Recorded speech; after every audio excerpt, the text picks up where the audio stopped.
Hello, everybody, and welcome to Taking Control, the ADHD podcast on rashpixel.fm. I'm Pete Wright, and right over there is Nikki Kinzer. Hello, everyone. Hello, Pete Wright. Hello, Nikki Kinzer. How are you? Oh, man. Don't want to be in Hawaii.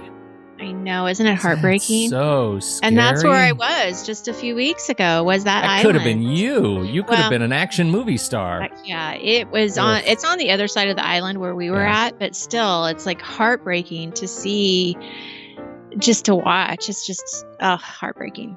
It really is. And to see, when people's homes and livelihoods are endangered and lives are endangered when nature just sort of rears up and says, hey, I'm still here. Right. It's really terrifying. I mean, I remember watching my neighborhood burn to the ground, my childhood neighborhood burn to the ground in Colorado. It's from just a fire, like from forest fire? From the wildfires, that just Yeah. ravaged the state and California, too, Northern California. It's hard to watch friends and family struggle. So hearts are with them for sure. Definitely. So there we go. We are talking today. I don't know if you just are trolling me or you're just testing to see if I can keep my mouth shut on a topic long enough for you to get your pitch out. But I love this topic, and it feels like a test to test for old Pete. No, it is not a test. I want you to contribute anywhere and everywhere you want. Well, I'm pretty close to this topic. Is your to-do list too large? That's the principal question. But really, we're talking about how you manage your own expectations of your work and your availability to work. That's what we're taking on today. So, buckle up, make some soup, settle in. Before we dig in, head over to TakeControlADHD.com, get to know us a little bit better. You can listen to the show right there on the website or subscribe to the mailing list. We'll send you an email each time a new episode is released. You can connect with us on Twitter and Facebook at TakeControlADHD. And thank you to everyone who is supporting the show on Patreon at patreon.com/the ADHD podcast. It is through your support that allows us to look at new ways to grow the show and do new things and try new things and keep our equipment up to date and pay for production, all of those kinds of things. If we've ever touched you and how you live your life, we appreciate you considering supporting this show with a couple bucks a month. And new perks are coming. We're figuring out some new perks and new levels, and it's a whole perk and level discussion. We're very excited about it. Perk and level. It's a work in progress. Yes. Yeah. Always perks, a work in progress. Levels. Right. Perks, levels, rewards, whatever. It's great. And so thank you, everybody, for being a part of what we do. We appreciate that. And if you were a supporter, you would be here right now watching the live stream of Nikki and I goof around on YouTube while we record this show. Yeah. And we love being able to engage with you guys in real time. It's really, really fun. Totally changes the dynamic of the show. So we appreciate that. All right. Nikki Kinzer, is your to-do list too large? It can be, you bet. Yes. Well, and it's interesting because I've said this before. When a topic comes up more than once in a week, I have to pay attention to that, right? So not only did it come up with me because, yes, my to-do list was too big and I had to separate what was really important and only look at the important things because everything else was like cluttering my mind.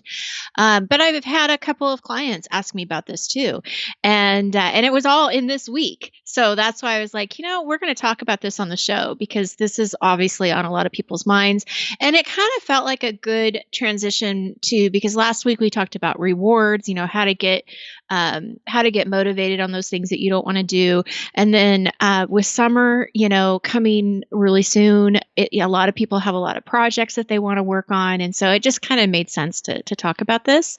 And but what's interesting to me is that the most common question that I get from clients and from listeners is how do I better manage my time to get all this done? So that's always the question is how do I manage my time better? How do I make sure that I'm doing what I'm supposed to be doing? But that's not always just the issue, right? I mean, ADHD time is messy. There's no doubt about it. I mean, there are some issues that we have to talk about with time management, but I think a much more well, a better question would be to, are your expectations really balanced with the time that you have available? And like you said earlier, like, how do you manage those expectations? Yeah, right. And I think one of the interesting things that comes out of a smart, sort of well managed basket of work, right? Your work box is in balance. Then you're better able to estimate for others. And so your whole ecosystem of contribution to the world it actually starts to make more sense and become more fluid if once you get some best practices in place and you're able to sort of live to them for a little while. So this is a very important topic to me for that very reason. Mm-hmm. Mm-hmm. Well, so I thought that it might be a good to review a little bit. I mean, I know that sometimes I'm preaching to the choir. I mean, people know what the challenges are, but sometimes people don't understand that that's the ADHD part of their brain that's kind of working. They think that it's just them, right? That they're being lazy or something's wrong with them. So I think it's always important to kind of highlight how the ADHD affects your expectations. And that's the overwhelm, and pain of having to do everything. Like, you really feel like all of these things are important. Everything has the same value. And it's really hard to prioritize. And we talk about prioritizing, and that's tough. I mean, that's tough to do.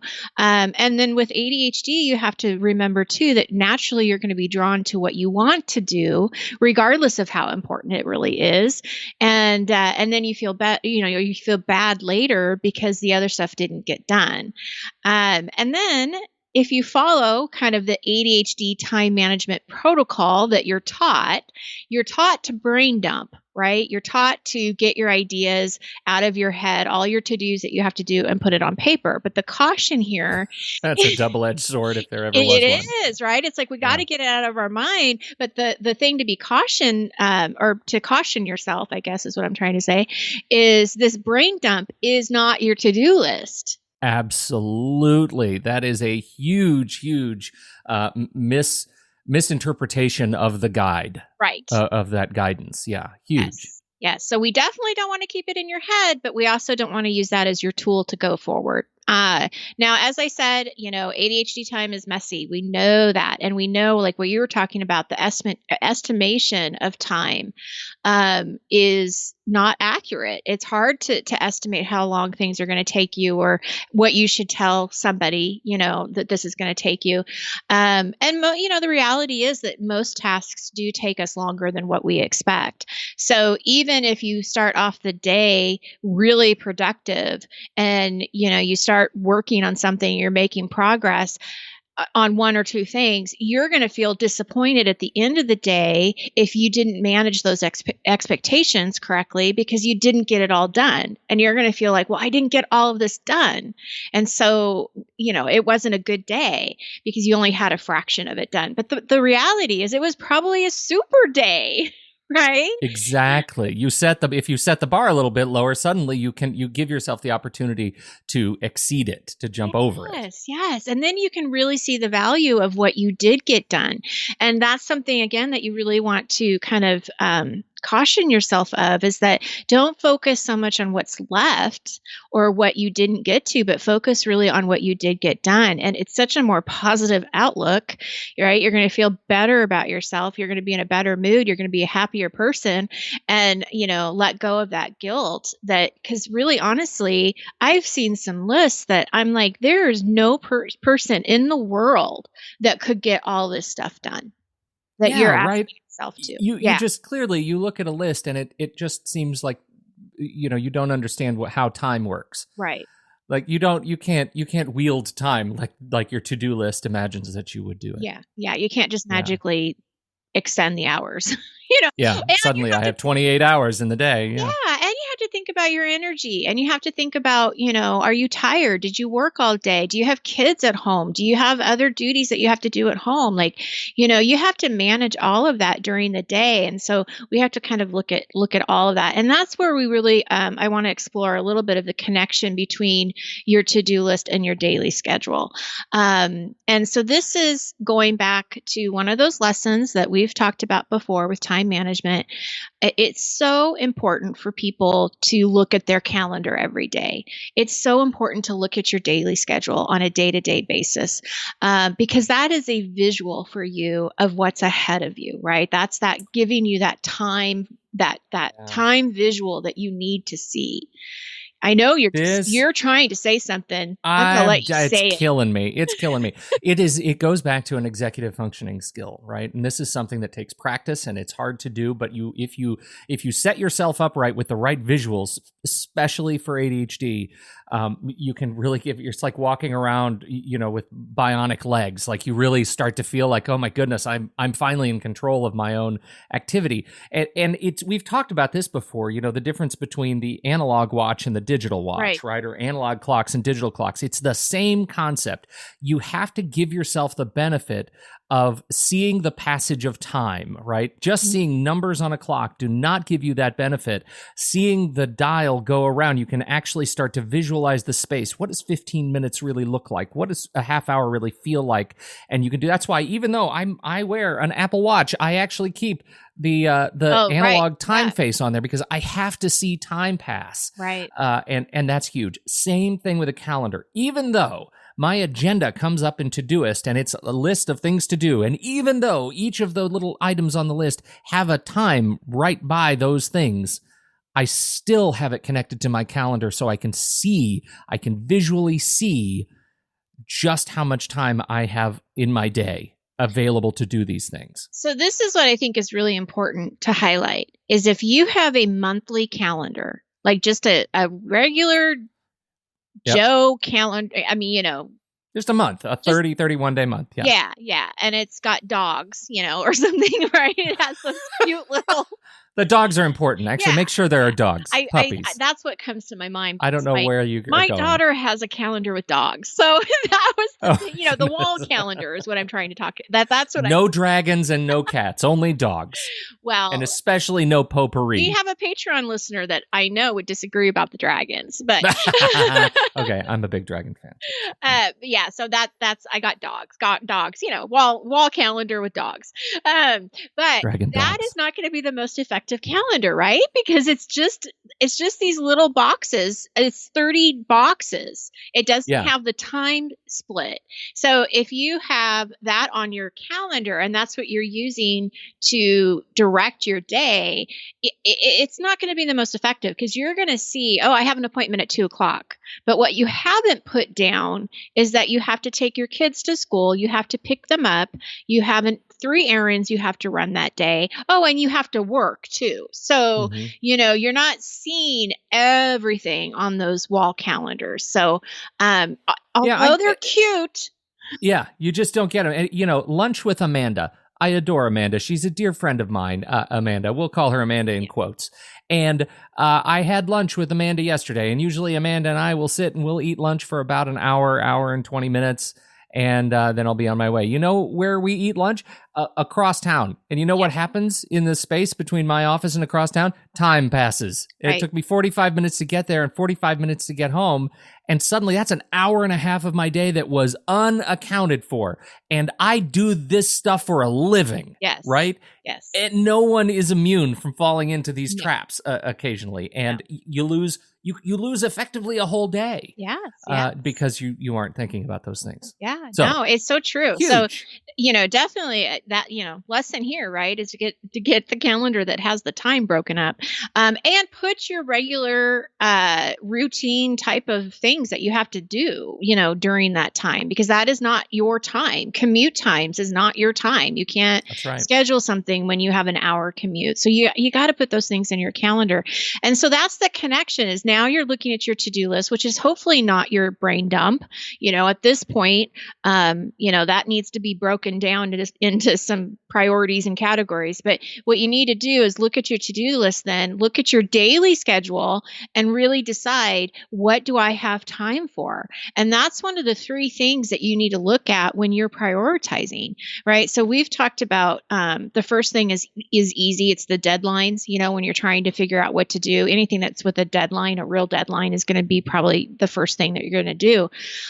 Second thing I've talked about is impact. What kind of impact does this have on you? How much impact does this have on other people? But the third criteria, which is what we're talking about right now, is how much time do you really have to do it? And if you only have an hour in between appointments, that is not the time for you to get started on a project that is complicated. It's ongoing. It takes a lot of focus. You can't be interrupted. Like, that's not the time to do that. Right. And so you really have to pick and choose, depending on, what you have available that day. And that's kind of, really managing the expectations too, is anytime you have more than one or two things on your list, especially when you have a busy day, pick one or two. I'm sorry, I said that wrong. I said, what I meant to say was, if you have more, like if you have 10 things on your list and you have a busy day, we need to zero in on just making one or two things being a priority. Yes. That's what I meant to say. Big clarification. Well, and that's it. That's the massive to-do list that, when your eyes are bigger than your stomach, so to speak, and you try to chew too much. And it is, again, the people I interact with who struggle with this are people who tend to feel a great deal of shame about always being behind. Yes. And there is a way out of that. There is a way out of it. And it's, if you are gentle with yourself and you ease your way into changing expectations of yourself and others' expectations of you, it can work. It can work, but you have to slow down. I have to say a comment with what you just said. The expectations that you think others have of you. And I see this a lot with the moms that I work with, because they feel so much pressure to have, certain things done by a certain time, or they want things to be done for their families. And that's their perception of what they think they want. But in reality, if you were to ask one of those kids, if they really cared if this was done or not, they're not going to care, right? They're not even going to notice. They're going to they're not even going to notice. They're just going to be happy. Mom was home. Yeah. I mean, they're going to be happy that they're home. So I think it's also really taking a step back and asking yourself, where is the expectation coming from? And, is it real? And the mother that I'm thinking of in particular, I said, it's great that you want to get all these things done, before the kids get out of school, but they don't all have to be done at once. They don't all have to be done by, the day they come out. You certainly, can spread it out a little bit so that you're not completely, wearing yourself down and not having fun in the process, because it's now just a chore when it should be something that's kind of fun, when you've got your kids coming home for the summer and you're thinking of activities and things that you want to do with them. And so, I think that that's important. And the other thing I wanted to say, just on the shame part, is to remember the to-do list is just a time management tool. It doesn't define who you are or the kind of work that you're doing. It's just a tool, and it's a guide, and you're doing the best you can. And like you said, give yourself grace and be kind. And we've said this before over and over again, the things that are on your to-do list are probably not life and death things. They can wait. And it's certainly not worth you beating yourself up over it. It's just not worth it. Yeah. I go back to my mantra of 2016, which I still say almost every day. Others' stress is not my stress. Exactly. Others' anxiety is not my anxiety. Yeah. And I have to remind myself of that. Yeah. That when people get themselves all wrapped up and uptight and upset at all hours and writing, middle of the night, 2 a.m. emails about something that causes them not to be able to sleep, that should not interrupt my sleep 99.999% of the time. Right. Yeah, it's true. So something I want to attach in our show notes that we haven't talked about in a while is the daily worksheet that we put together several years ago. And this is a good little handy worksheet. Obviously I want you to use your calendar, and, I want you to use the system that you have in place. But this little worksheet is really helpful on the really, really busy days. And it can at least give you a guide of maybe how to get started if you haven't built in that system yet. But the worksheet is basically split into 30-minute increments on the side, or on one side of it, so you can put put in your schedule and also the time blocking of things that you want to do and whatnot. But the best thing about it is you can put your priorities to the left. So you have your priorities and then you have your schedule, and you can match them. You can match them and see what's going to work and what's not. So we'll put those in the show notes.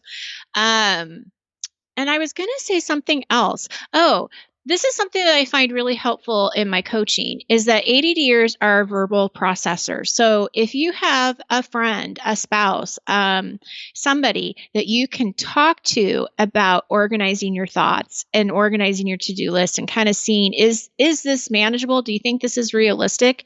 That can be really helpful to hear yourself kind of talk through it and talk with somebody else about it. So that's another suggestion for people to do, and think about.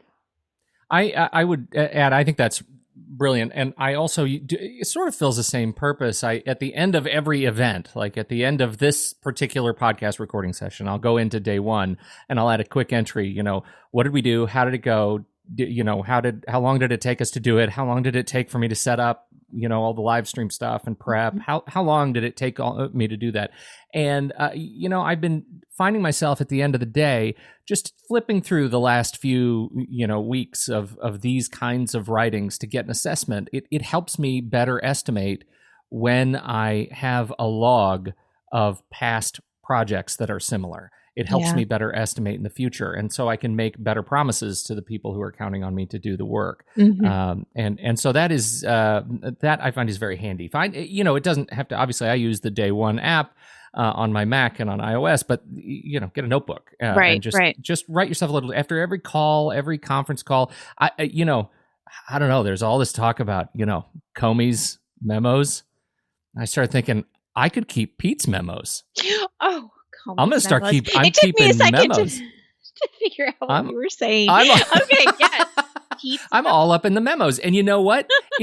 It's really helpful to write memos of things, because when you do it right after the event, your memory is most clear. And the more you remember it without writing it down, the more it changes in your head. So I find that the things that I write down immediately following a particular event or a meeting or a call, I am better prepared the next time I need to do those things without that sort of degradation that comes with time in my own addled brain. That's awesome. Petey's Memos. That's right. Petey's Memos. It's going to be a new podcast. Petey's Memos. Do. What did you do today? Just all acted out with Muppets. That's right. Yeah. That's right. I think that really helps. It really helps the scheduling part and the estimation part, which is a central point of failure for ADHD. Yeah, definitely. Yeah. It's tough. Okay, so I have something coming up that I want to talk about real quick. Let's talk about it. And I'm probably going to bring it up, for the next few weeks because it's that important. Okay, so with summer right around the corner, as I was talking about, I want our listeners to know that I am going to continue the accountability coaching groups in the summer. So they will actually start in July and they will end in August. And it's going to be 8 weeks long instead of 10 because it's a summer thing, right? And I'll talk more about it kind of in the next few weeks, but I just want people to know that they are going to be available. And if you're interested in joining the wait list, just go to the website. We'll put it in the show notes as well. We'll give you a link on how to sign up for the waitlist. And you'll be the first to know when enrollment opens, which is probably going to be the beginning of June, and enrollment will close at the end of June. And so anyway, I just wanted to throw that out there and give people some notice ahead of time that I'm going to be doing those in the summer as well. Outstanding. Those are great. I love the pivot to the accountability groups. I think that's a great tool. Yeah. Great environment. Yes. Check it out. Accountability coaching. Fantastic. Ask your group, is this too much for the day? Mm-hmm. They'll tell you. Believe me, they'll tell you. Right here. Speaks volumes. Absolutely. That's right. And sometimes it's nice. I feel like my experience yesterday was a nice little reminder. And so I've gone ahead and I booked out my next week of all my tasks. I did my next week planning today. And I have to tell you, I feel so good It is such a rewarding sort of relief. This show is always my sort of accountability buddy. Yes. Get to talk to you and remind me of all the stuff that I'm doing wrong when I fall apart. Oh, no, that's not what's supposed to happen. It's good, in a good way, though, in a good way. Okay. This is great. Everybody, thank you so much for your time and attention. This has been a fantastic conversation. We appreciate you taking part. On behalf of Nikki Kinzer, I'm Pete Wright, and we'll catch you next time right here on Taking Control, the ADHD podcast.